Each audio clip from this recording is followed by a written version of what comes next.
Welcome to Hanging Out with Robert, that's me. This video contains things that I encounter throughout the day. If for some reason I complete a task and you would like to see the details, you can click on the link in the description area below. This video also contains tips and tricks that I learned throughout the years. I plan on leaving this video accessible for about 30 days. After that, you can view it through my Patreon account. Thank you very much for watching. Here we are, party people. Part 2 of this transmission replacement. I am a little concerned with the color of this transmission fluid.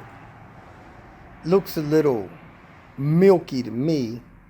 Makes me think coolant is seeping into it a little bit, but maybe not. I'm getting ready to hook up a engine support bar, drop the subframe, slide it out of the way, and then pull this transmission, a couple things out of here to get to the transmission bolts.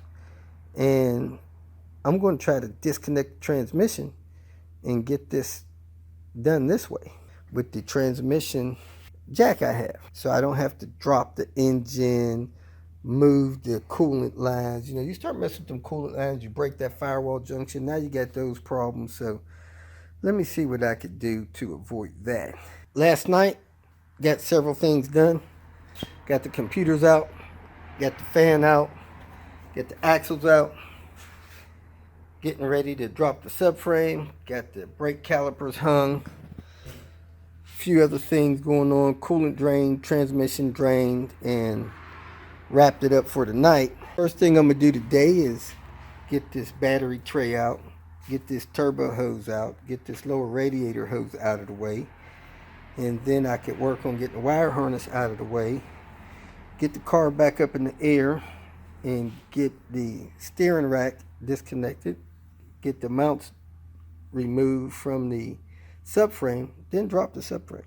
Got the battery tray out, air box out, turbo tube out, lower radiator hose out, getting some wires disconnected, and we'll have the easy access to the transmission bolts.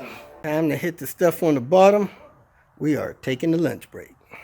Getting back with it. Look at that 850 right there.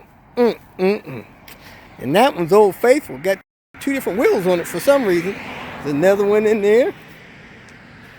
And two more down there. Mo 850s. I don't even know where the lights are in here. Somebody got to come in here and turn on these lights so I get to work. I think we are ready to drop this subframe. Got this part out. Got this side loose. I took all the bolts out of the steering rack. I took the bolts out of the engine mount on that side. I got this bolt loose. I got the bolt loose out of this mount right here. So, I also, oh man, I guess I need to take this loose from the subframe. Let me get this loose and make sure nothing else is attached to it up front here. Yeah. I get this canister loose, I should be done. And we got a rear main seal leaking, folks. So we're going to get that seal, get a cam seal, maybe another cam seal, and then put this thing back together. That mount looks a little rusty. That might not be bad changing. The back one looked really good. We need this coolant line too. We need to look for that. If you feel that this information was useful, please like it and share it with your social media friends. You can subscribe to my channel so that you will get notifications of future videos that I post. You can follow me on Twitter, and if you need to contact me directly, please visit my website. And if you have any questions, leave them below, and someone or myself will reply to them. Again, thank you very much for watching.